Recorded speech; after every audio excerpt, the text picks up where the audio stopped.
Hello, good evening, and welcome to the TNT Show. Tonight's show, which by the way is our 176th, which is pretty much a unique performance, I would have suggested, bearing in mind that we've interviewed so many people from so many different walks of life and so many different professions over, well, really 3 years and plus. It's a bit unusual tonight because our guest hasn't shown up just as yet. And we thought the best thing to do perhaps was to have a chat as and when she's able to join us, then she can join the conversation. Up until then, I just want to share a few thoughts with you. Oh, by the way, let me remind you that tonight's guest is Isobel Lindsay, who ought to be well known to many people in the independence movement. I think she might forgive me for describing her as a stalwart of the independence movement. And that's no bad thing, because like all independence movements, it's gone through its ups and its downs. And a lot of people right now are looking at it and saying, oh, this is a significant down. The reality is that if you've ever opened a history book, it will be clear that independence movements, by and large, go through these sort of cycles. It's not all plain sailing. It's not a question of we start at A and after X number of years, i.e. 10, 20, 30, we end up at independence. It generally doesn't work that way. It goes through various phases. And sometimes the concept is very popular. Other times it's not nearly so popular. What's interesting about the situation in Scotland is how consistently the polls have shown the enthusiasm for independence to be. It rarely dips below 50%.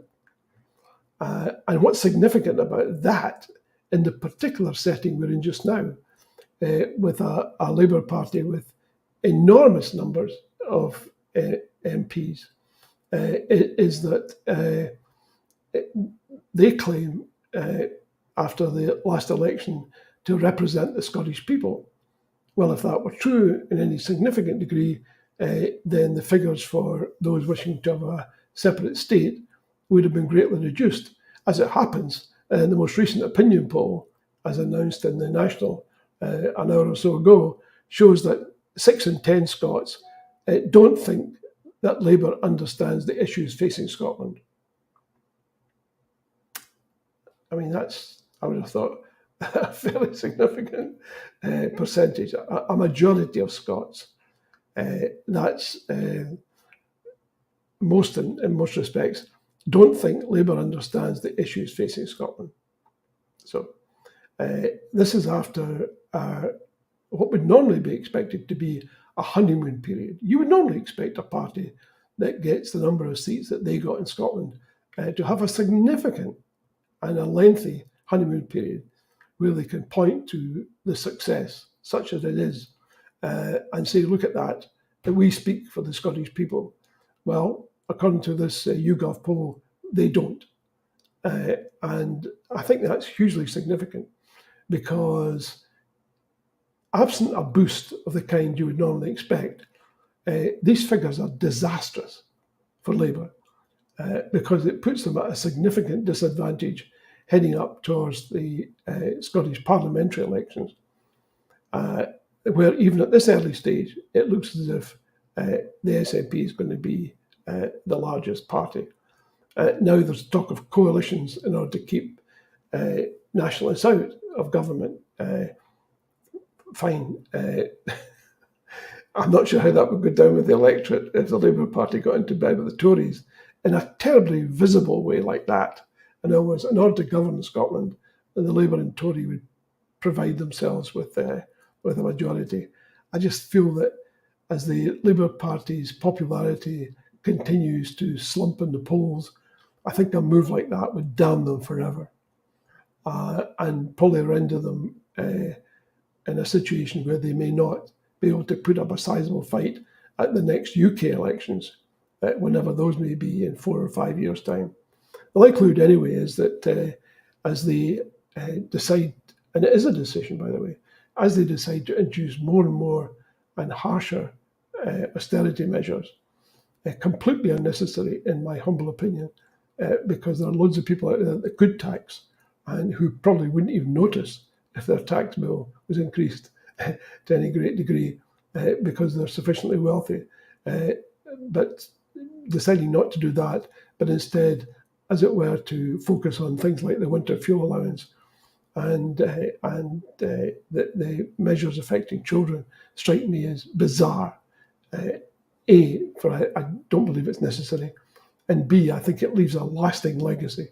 Now, I know others would say, look, come on, John, the way that it's best to get all the bad news out the way first. But it's not bad news. It's they're making a choice. They're looking at the situation and saying, something we can't govern. So what we have no great ideas. I know we were elected on the slogan change, but we don't really know what to change. So we can't really govern. And in the absence of any solid ideas, we're just going to govern like the previous lot did. And that's essentially what we've got.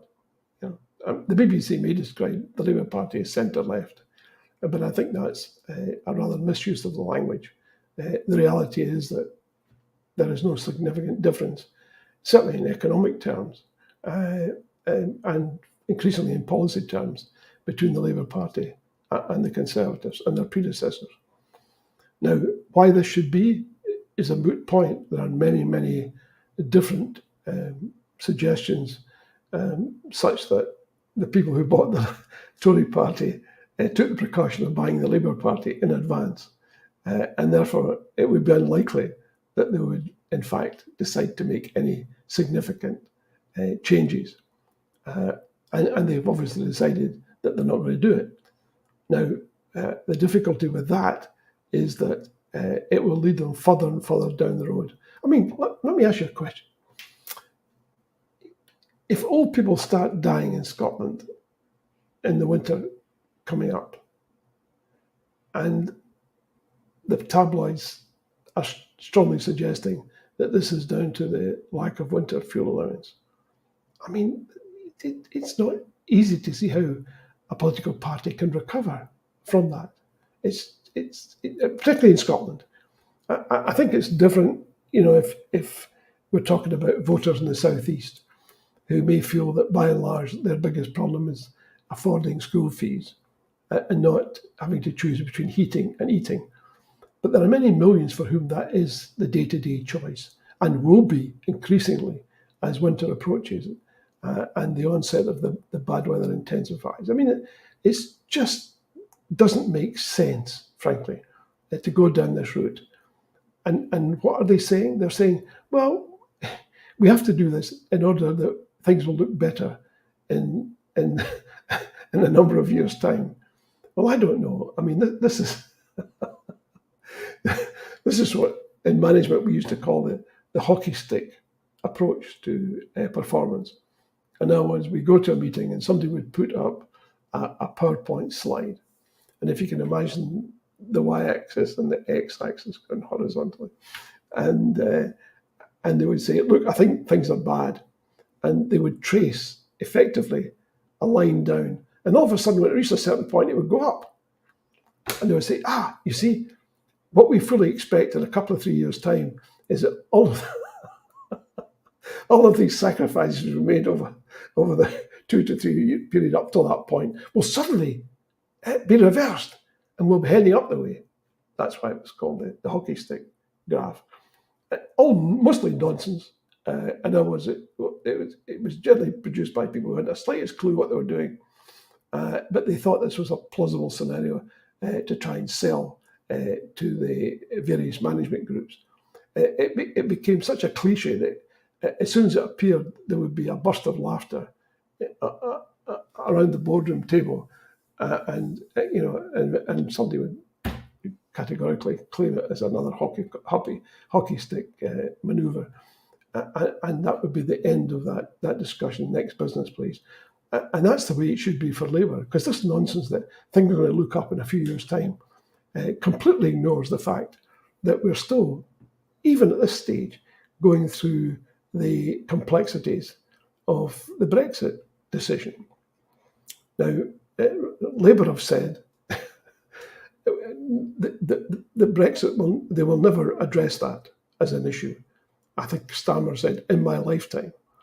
Now we shouldn't take that too seriously because he was the guy a few weeks ago that said we will never punish pensioners or children, and that didn't last very long. So I suspect this will be like another promise that they will look at the numbers, they will see that if they don't want to tax people, then the easiest way to stop losing money and start earning some money and getting growth, as he puts it, is to rejoin the EU.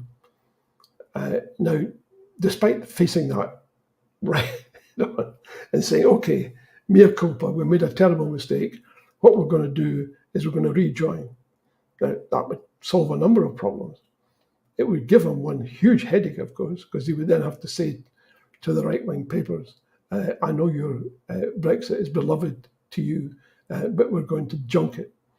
Now, whether the EU would welcome the UK in with open arms is a moot point, but leaving that aside, the reality is that what are you going to do?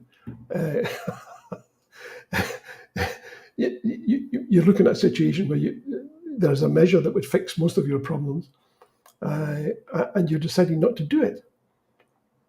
And what is the logic for deciding not to do it? Well, because there was a referendum. What's the referendums?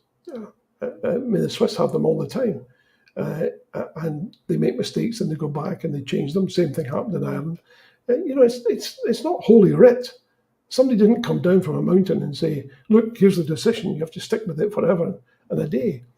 That's nonsense. I mean, the fact of the matter is, the reason that myth, I think, sustains is because of the very poor and limited understanding that most politicians, and certainly the bulk of the population, have about constitutional issues. They just don't understand them. They don't understand them, therefore they make mistakes. So we have a situation now where we have a Labour government that doesn't understand economics and really doesn't understand constitutional matters. Why do I say that? Well, because the Chancellor turned up in Scotland today and made the most extraordinary comments about the Scottish Government, which suggested to her, A, she didn't understand devolution. She didn't understand that the Scottish Parliament and the Scottish Government is on a fixed fee, a fixed income, and therefore it cannot have a deficit. It just can't, because there is no money there to do it from. But she seems to think that, this is just dreadful. The fact of the matter is, what they should be doing is aping the Scottish Government's policies in terms of looking after those who can least afford to look after themselves. But they've chosen to do otherwise. And I think, too, though it may not be their direct responsibility, as far as the general public is concerned, when they look at all this austerity and they say, for example, what's happening now, they see that I think Barclays Bank has put aside some hundreds of millions of pounds for bankers' bonuses. And they're saying, well, I don't understand why these guys are getting bonuses. Surely, if there's all this money around, we could spend some of it on kids or pensioners, for that matter. And I think those siren calls for change will intensify as we go through the winter period. I'm not sure Labour will come out of the next winter in any reasonable shape whatsoever. And that will mean that there will be a chorus of demands for changes. But I think the way Starmer has set things up, a lot of Labour people will find that there's no sympathy for a change of course. He may even say, I think we're getting it wrong, but I don't intend to change it. And I think that would be disastrous. And the Labour Party is notable for schisms. A lot of people in the Labour Party don't need too much help to say the guy sitting next to me is a complete idiot. And though I'm not going to say that in public, the reality is that I'm not going to support this stuff. And it is pretty detestable policies. I mean, already one or two Labour MPs who found a backbone are saying, no, I'm not going to put up with this. I'm just not going to vote for this nonsense because it makes no sense to me. Absolutely no sense whatsoever. But let me tell you about one or two of the things that we were going to discuss with Isobel Lindsay tonight.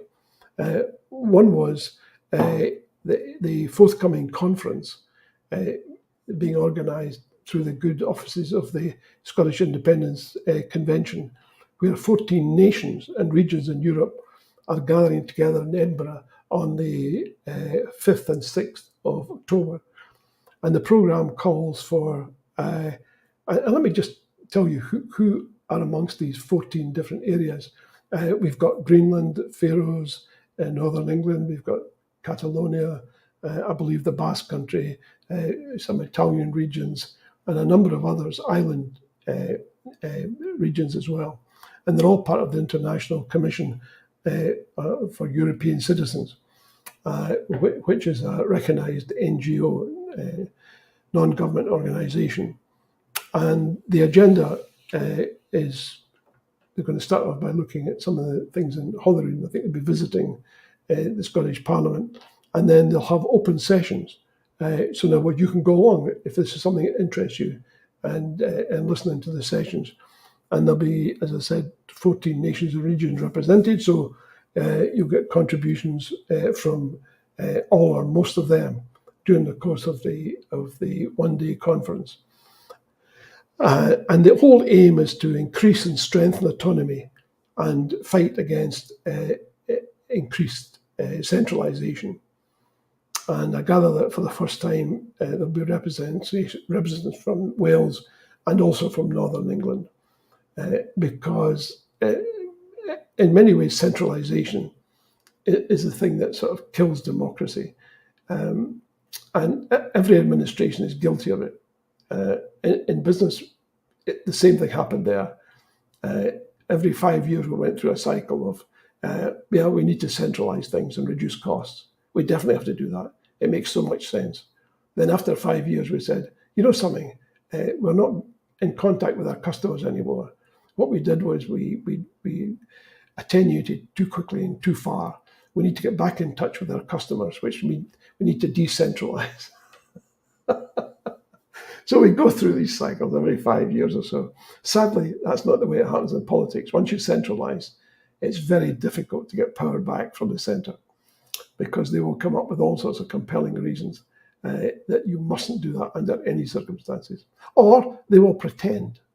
And the Scottish Parliament is one of the symptoms of a pretense, if you like. And that was, let's decentralise. What we're going to call it, I don't know what we're going to call it, devolution. I did devolution, that's a good name. Let's devolve. So what powers are we going to give this devolved entity? And generally speaking, the general rule is as few as possible. And that's essentially what happens. There's a fixed budget. I mean, the way to look at the way decentralisation works, particularly in the UK, I'm not sure it's terribly different elsewhere, is that power devolved is power retained. So the whole idea is you distribute a few powers and let people get on with it. The only way you can sensibly react to that really is to be assertive, i.e. that if you have the powers, then what you do is you say that you give us these powers, you cannot erode them in any way, shape or form unless we agree to it. But in fact, what tends to happen is the central authority will grab back as much of it as it can possibly can. Why? Well, because A, it can, that's the first thing, and B, often the central government wants to do things that it knows would be hugely unpopular in the devolved areas. Like, for example, selling off the NHS. You're never going to get broad agreement to doing that in Scotland. So what do? You take away the right of the Scottish Parliament to control its own health service. How do you do that? Take away the money. It's dead easy. It's not rocket science. You can control any devolved authority by grabbing a hold of the purse strings and tightening them. And that's what Labour are doing right now. The whole idea is to bring the Scottish Parliament to heel and make it tether it to the UK central administration as closely as they possibly can. Now, in the past, we had SNP MPs who, from time to time, would rail against these measures. But now we don't have those people. what we've got is a bunch of feeble-minded individuals. I'm using that expression in the broadest sense. I'm not suggesting they're mentally ill-equipped. I'm simply saying that they're feeble in the sense of putting up any opposition to centralization. So centralization under Labour will intensify. And that is not a good thing for anybody. And it's particularly not a good thing for the centralizing authority. Why? Because in order to govern effectively, you need people saying to you things like, you know something, boss, I don't think that's a good idea. I don't think that'll fly. I don't think we should do that. Here's what I think we should do instead. Once you centralize, those voices are gone. They're not acceptable. There's an orthodoxy, there's a way of looking at things, and that's the only way that's practical and possible. And therefore you lose that. And it's one of the downsides of first past the post. I know some people would say, well, look at the Scottish Parliament. There's a whole bunch of people in there who've stood election 5 or 6 times, and they've never been successful, and yet they're placed their rear ends on the seats in Holyrood. Well, that comes with the territory, I'm afraid. If you decide on a proportional system, then that's what you end up with. Now, the fact that these people are not sparkling intellectuals just comes with the territory, I'm afraid. All I would ask you to do is compare that and contrast that with the 800 and odd lords and ladies, the peers, sitting in the House of Lords who make laws. And I would suggest to you that while accepting the paucity of some of the individuals who form the Scottish Parliament, many of them are, in many respects,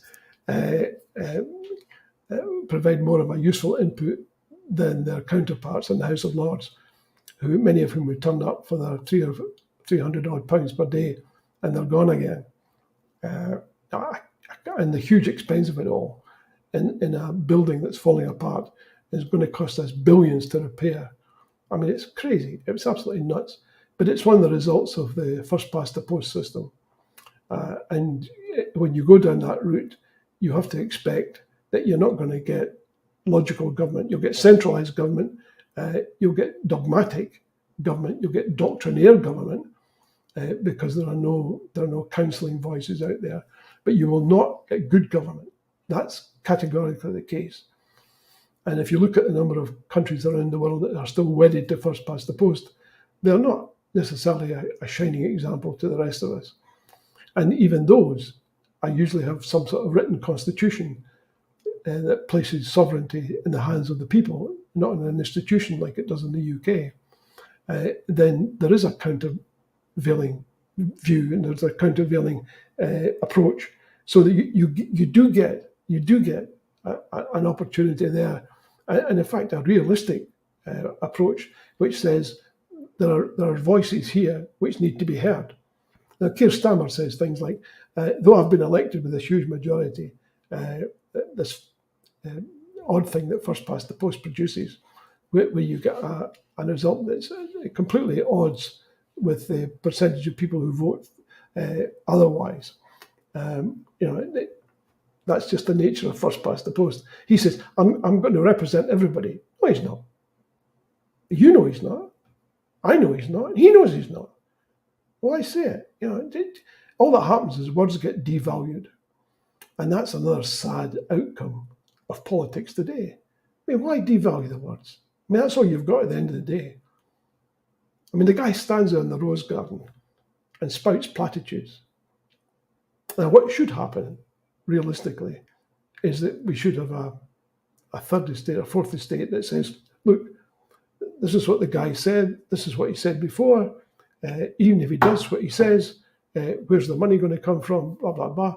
I mean, the Labour Party's been trotting out the same nonsense since they've been elected. In other words, there's a huge black hole in the public finances, and we didn't know anything about it. So we have to take these draconian steps to bring the economy back into line again. You think, why? It's a nonsense. The broadcasters and the media have clips of John Swinney and Stephen Flynn and many others saying there's a £19 billion black hole. And they said it, and the Labour Party turned around and said, read my lips, there will be no austerity. That's what devalues politics. They knew. They told us categorically before the election that all of the measures they're put in place were fully costed. They get into power, whoa, hey, what's this? There's all these costs out there. Yeah, I know. The IFS and the SNP told you. You were in the debates when they told you. You stood there and listened to Stephen Flynn tell you this. He told the whole country there was a black hole. You were the only people now who said you didn't know about it. I'm telling you, the guy told you. He was so we all saw. Everyone watching tonight, I suspect, saw Stephen Flynn telling all the parties that there was this huge black hole in the finances. Labour said no. Besides, all our programmes are costed. They get into power. What? There's a black hole. Who knew? Well, everybody actually. Yeah. Anyway, we didn't know, and we're confronted with this horrible mess and this great hole in the finances, and we have to do something about it. So they go down the orthodox way of penalising the poor. Somehow, I mean, think about this, right? In what world does sorry, I just got a message there. It says, Isobel Lindsay's internet has dropped. That's what happens, folks, you know. I'm sorry, Isobel, that you can't join us. Not that you can see anything that we're doing right now because your internet isn't working. But I'll tell you what we will do is we will get her on back in a future show, hopefully before October the 5th and 6th, so she can tell us in glorious technicolor what I have signally failed to do, which is to give us the detail about the conference coming up at that time, which will be aimed at bringing together self-government campaigners from 14 nations. And also, perhaps at that time, she'll give us some additional material on the Independence Convention and what you can do to support their activities, because they're clearly doing a great job. It takes a lot of organisation to get people together, and I think the idea is that at the end of the conference, they'll get together and produce an end declaration, which will be their vision for a Europe which respects and acknowledges the regional and national groupings within Europe, and it will provide that vision. And some people, by the way, let me say this because it's important, might be concerned about, there's all these different separatist groups out there, and some of them have a somewhat dodgy reputation. The International Commission of European Citizens insists that any such groups are non-violent. So that's in keeping with their central values. And I think that's important because whenever nationalist groups get together, autonomy groups get together, there's always someone out there who says, look, some of these people have a dodgy tradition and background to them. Safe to say that's not the case with the meeting on the 5th and 6th. And by the way, these are open meetings. So as I said earlier, you can come along and join in their discussions. And I would strongly recommend that you do so, because I think this is perhaps the first time the meeting's actually been held in Edinburgh. So it provides you with an easy opportunity to go along and listen to what they have to say and maybe make a contribution yourself. I think some of the sessions are being chaired by people you might know from the Scottish independence movements. And talking about that, I want to share with you a concern that I have, which is that I saw a news item the other day that said that the First Minister had reacted to a statement or a policy coming out of Westminster. That worries me. And let me explain what I mean. I just feel that if you're seen to react, it's hard for people to empathize with that, because if in the next breath you're asking them to take on board a major constitutional change, but you're seen to be largely reactive to events, then these two things don't square. I think if you're going to be advocating significant constitutional change, you need to be assertive. It seems to me that's one of the values of successful separatist or independent movements. They tend to be assertive. They tend to only to be a limited degree reactive. Because what happens if you're reactive is you're leaving the other guy to make all the moves. And it seems to me that it's hard to convince people who are not immediately embracing the whole idea of independence that they should be enthusiastic, because they think to themselves, well, hold on a second. It doesn't sound to me as if you're terribly enthusiastic, because every time I hear you talking and your party talking, you're talking about reacting to things. Shouldn't you be proposing things? Shouldn't you be insisting on things? Shouldn't you be provocative, for the want of a better word? Shouldn't you be out there saying, look, this is what we plan to do, right? Now you have to come and stop us. And that's not to say they wouldn't stop you, but as soon as you develop a track record of saying to people, I'm going to stop you doing things, it's hard for that person who's stopping you doing things to say, oh, look, I'm a great believer in change, because they're not in favor of change if they're stopping you from changing things. So I think you place the other guy on the defensive rather than constantly being on the defensive yourself. Now, I know that's difficult because you're trying to run a government, you're trying to operate in a period of austerity, but nonetheless, it seems to me that there ought to be categorical statements about values, about the constitutional issues. Oh, and by the way, when I'm on that subject, I'm still waiting to hear back from Stephen Flynn's office as to when and who is responsible for the Constitutional Convention, which the SNP said was part of their policy. So if anyone out there has heard anything about the Constitutional Convention, then please let me know. And the reason I say that is because it's very important. It seems to me that's part of assertion. If you have it within your gift to be assertive, then you should take every opportunity to be so. And it seems to me the Constitutional Convention was a mechanism for being assertive. You're saying, I don't need anyone's permission to get a number of people in Scotland together to talk about their constitutional future. I mean, after all, the Independence Convention is doing it with 14 groups across Europe. Why can't the Scottish Government or the SNP do a similar thing for Scotland, i.e. put together a constitutional convention, which they said they would do, right, and get on with it and be assertive and say, we've got this, we've assembled these people, we've given them this information, and these are the outcomes. And so you challenge the centralisers, you challenge the central authority to respond. Now, if they come back and say, well, we don't believe it contained enough people, but so fine, okay, right?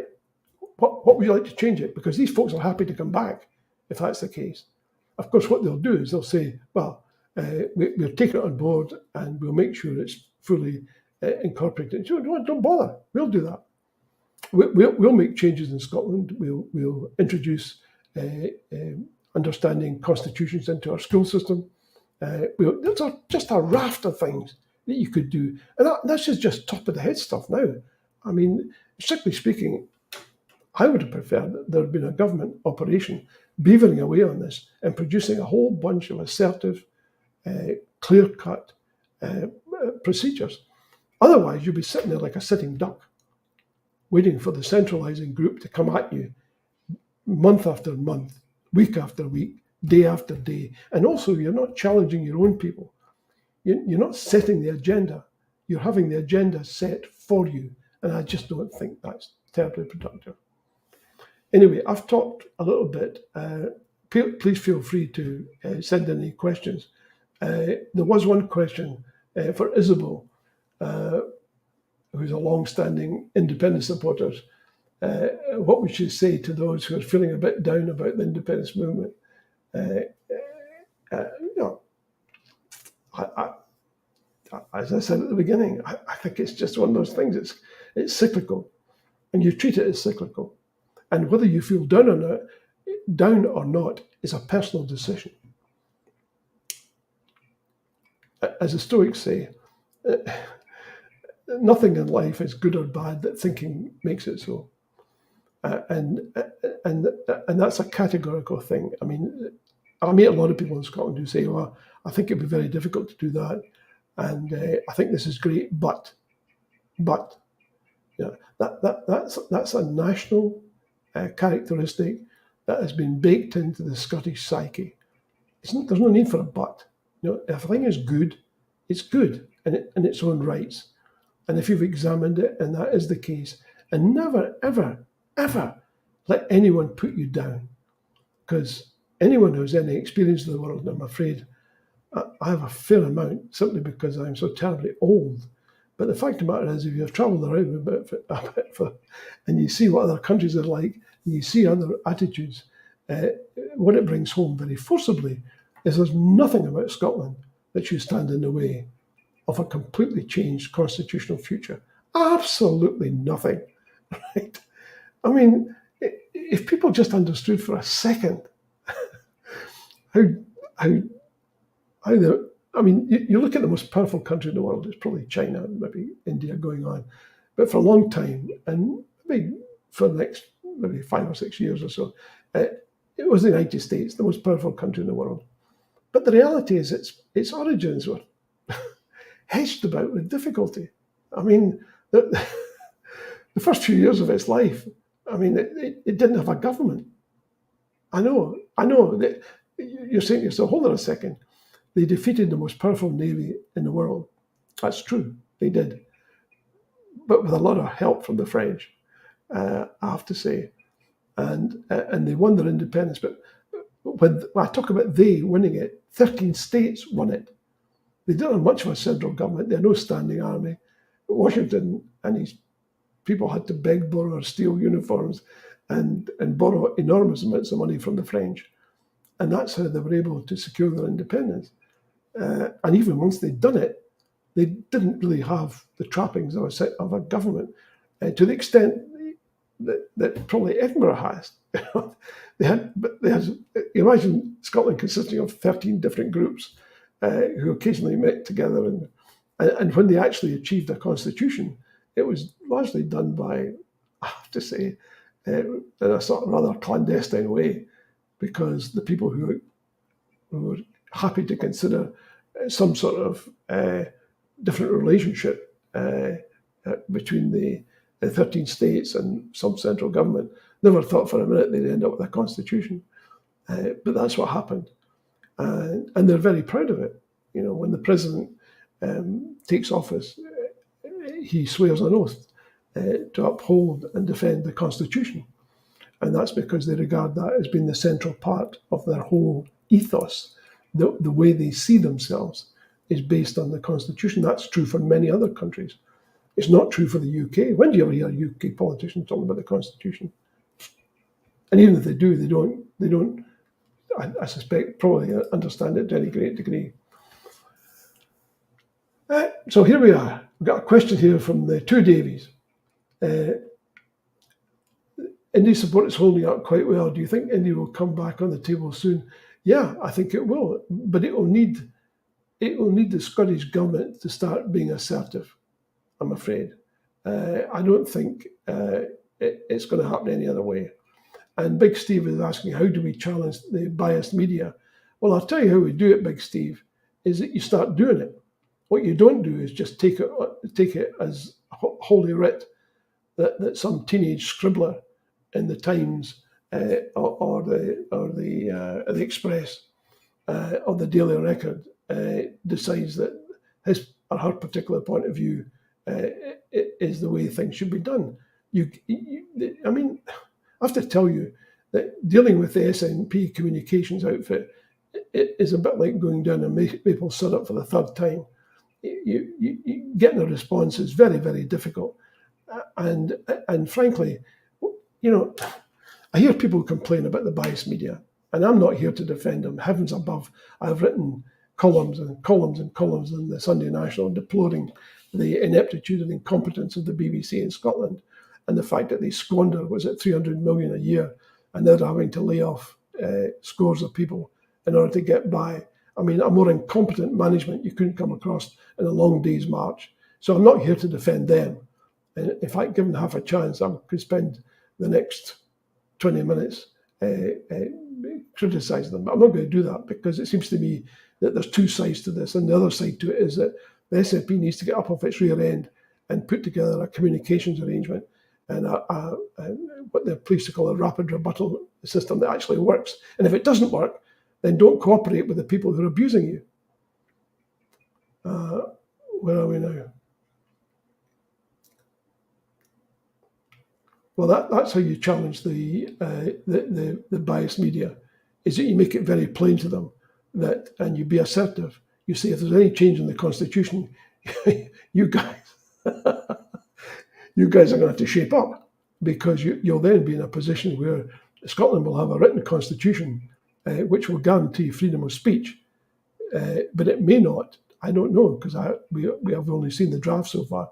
But if this continues, then there may be some requirement that the media be owned in Scotland, for example, and not just by a brass plate in George Street in Edinburgh. Let me take a few other questions as we go along. Well, food banks are deplorable, and anybody who supports food banks rather than supporting a decent living wage for people. And let me just digress for a second. When the Labour Party talks about austerity, let's be clear about what that means. They're taking away money from kids and children and children and pensioners. But the reality is that, how do you think austerity is supposed to work? If you cut public services and therefore you have fewer jobs, right? How does that grow the economy? I'll tell you what grows the economy. And believe me, I'm not saying anything that FDR didn't say or do in the 1930s in the United States. You put money into people's pockets. If you put money into people's pockets, guess what they do with it? You get one guess. They spend it. They spend it and they buy things, and they buy food, they buy services, they buy products, and that creates jobs for people out there. So the notion that austerity is actually going to bring you lasting benefits, nonsense. That's what brings you lasting benefits. FDR built a series of roads right across the United States. Why? Because roads are helpful, the infrastructure benefits. But in order to build the roads, they had to hire loads of people, and therefore they put money into people's pockets, and the folks went out and spent that money. That's how to deal with it, and not this nonsense about austerity. Oh, where are we going? Stephen Kelly, what's to stop all the independence parties and movements and yes groups setting up a Scottish Independence Convention this winter? Well, I'll tell you what stops them is the fact that the SNP said it was going to form a constitutional convention, and they should do that, and we should hold them to that. Why remake the thing if there's already a commitment out there? What can we learn from the DNC in America and the Waltz campaign? Good question. I'll tell you what you can learn from that is that you can say, if we're making a mistake, let's stop making the mistakes. If we're being reactive, let's stop being reactive. If we're not being assertive, let's stop that and start being assertive. And what it tells you is that you need to do that. You need to get out on the front foot, and that's what Kamala and Waltz have done. They said it wasn't working with Biden. They had to say to the most powerful man in the world, so-called, you have to go. Your time's up. Your time's up. We like you. We love you. You're a great president. You're still a president, but you're not going to stand. You're not going to be our candidate. That takes balls, and that's how you win elections. You're assertive, right? You don't sit there waiting for the other guy to march all over you. Do you choose to ignore the Scottish Constitution? Hey, I drafted a Scottish Constitution. Me, I'm ignoring the Scottish Constitution. You're preaching to the choir. Let me tell you two things here that you might not know. One is I set up the Independence Convention and was its first chair. Secondly, I produced a draft constitution, or rather persuaded Elliot Bulmer to do so, and supported him in producing books on a Scottish constitution. Go to your library, check out Elliot Bulmer. You'll find in the front page, he acknowledges the support that I provided in helping him write these books. There are books on the Scottish Constitution. Go find them. Linda from Broadcast Scotland built an amazing studio could be used for independence movement. Yeah, she just can't get enough support. Well, let's support Linda. Invest and grow. You're absolutely right, too, Davies. It's common sense. Were you satisfied with the response from the Beeb after they told the whole Scotland the national? No, I wasn't. But the reality is that the BBC is not going to say it's a propaganda outlet. But you know the emperor has no clothes, right? And what we need to be doing is supporting the other media. And I would say to the Scottish government and to the SNP, you need to be supporting the other media. You need to be supporting people like Kevin Gibney, who's running Independence Live. You need to be supporting Linda as well from Broadcast Scotland. Come on, guys, this is not rocket science, right? You shouldn't be sitting there with your fingers up your rear end saying, oh, the broadcast media is terrible to us. Set up alternatives, right? Now, they'll say to you, oh, but we can't do that because broadcasting is devolved. But the internet is completely devolved, right?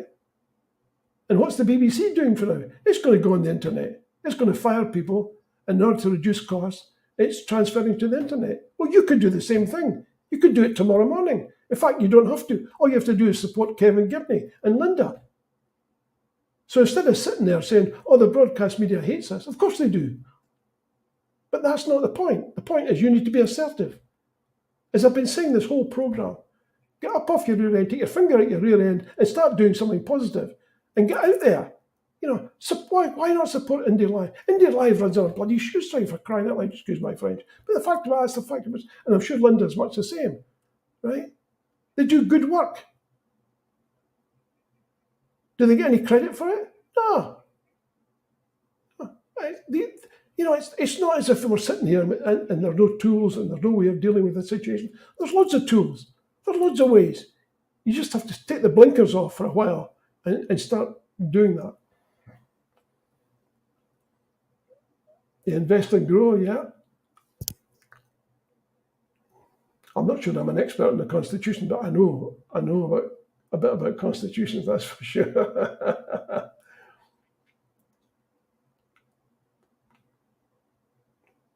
Not talking about your constitution. Did you write the Common Good Act back in the days before the Union? Oh, I see. Okay.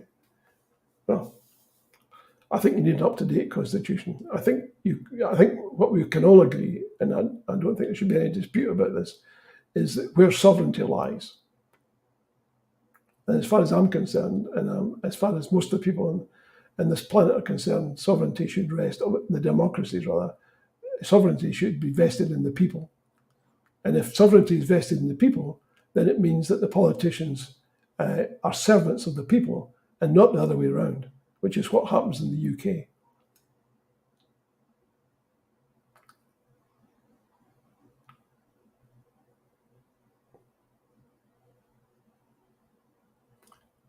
Yeah, read the Treaty of Union. It's good fun. Yeah. I get my kicks elsewhere. But you're right. It's not just the Treaty of Union, it's good fun. You should really, there's some other legislation out there which doesn't bear scrutiny. Could the SNP not make a big deal about a constitution to get people fired? Well, yeah, of course they could. Yeah, there's loads of things that they could do.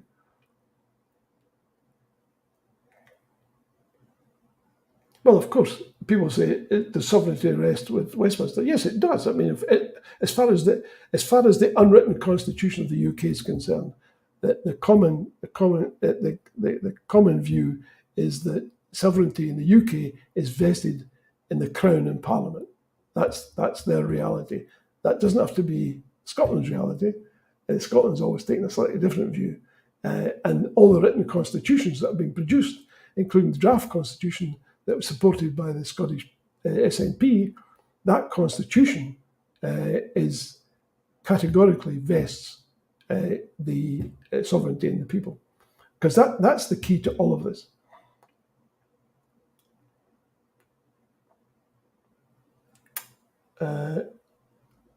Yes, of course. I mean, the SNP, it should be making a big deal about everything constitutional. It shouldn't be sitting there saying, because Westminster decides this thing, we're going to do it. That's a legalistic view, and it may well be appropriate within the devolution framework. But if you're going to challenge the devolution framework, which of course is the whole point of the SNP, it doesn't accept devolution as the final terminal stop. It says there should be a further advance. And if you're in favour of that, then why would you accept the legal constraints? Except in a broad sense, what you should be doing is saying they can't let that Westminster said this is not possible, but so we intend to do that and that and that. And that's the way to deal with these things. You assert your moral authority when you're absent the legal authority. Because after all, what does legal authority mean? Slavery was once legal. Right? Are we going to, because a thing is legal, we should accept it all the time in perpetuity? No, of course not. 1,000 times no. We should be saying, for example, we have a moral authority to assert our sovereignty, and that's what we should be doing every single moment of the day, without fail. Let me take some more questions.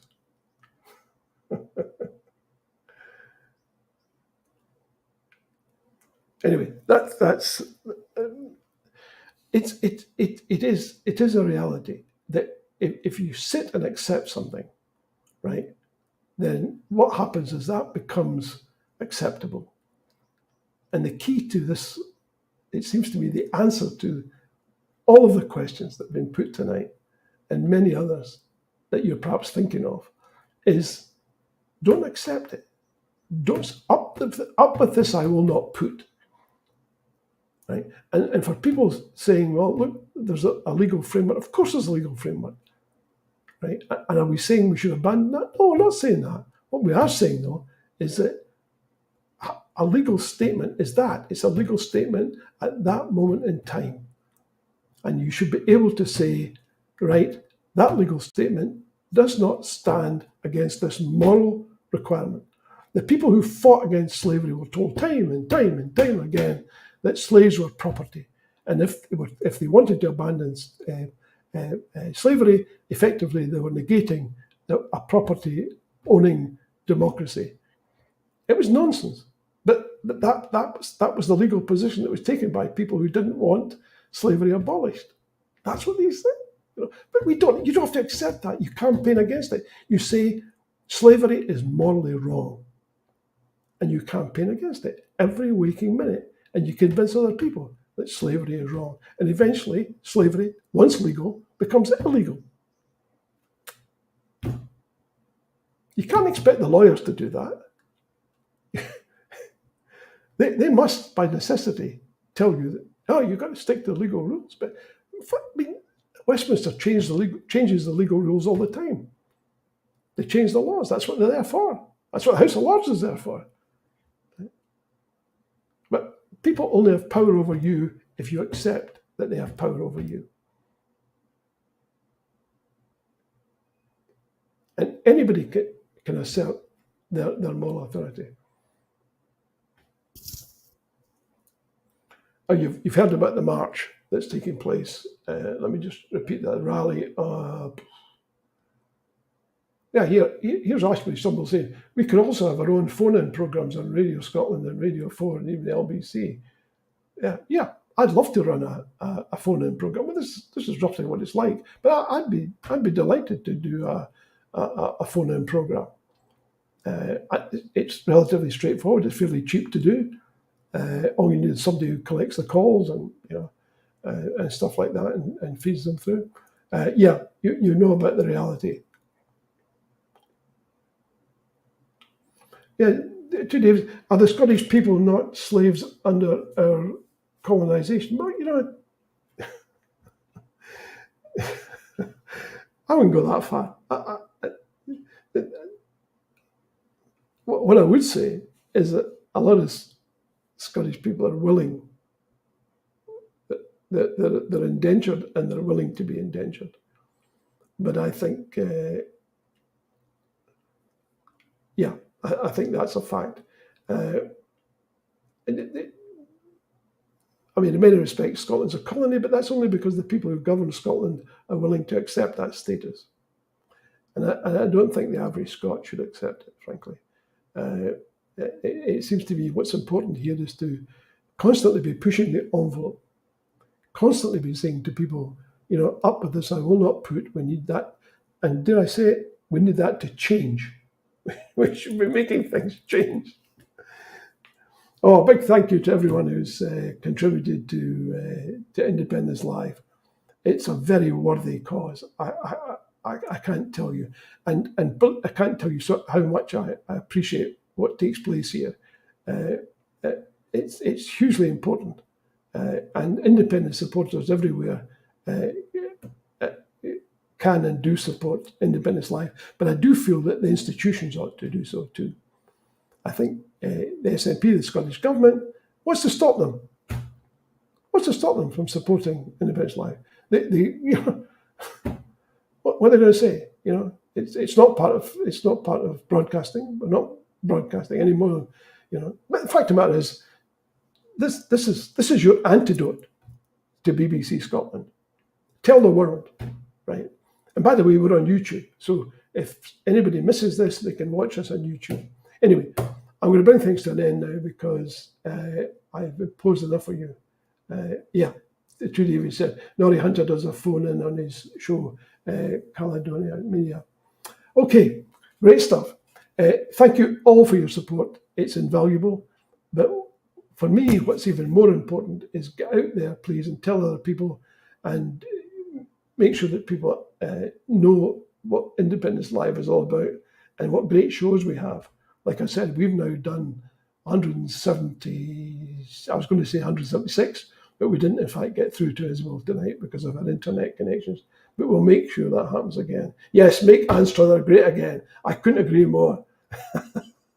Particularly the fish and chip shops there. So, I don't think Scotland should set up its own broadcasting authority. I think that will happen with independence, but it might happen before then, depending on whether the UK state is forced to cut a deal to go get something done in Parliament in Westminster. But anyway, regardless of what they do, you don't leave it to the other guy.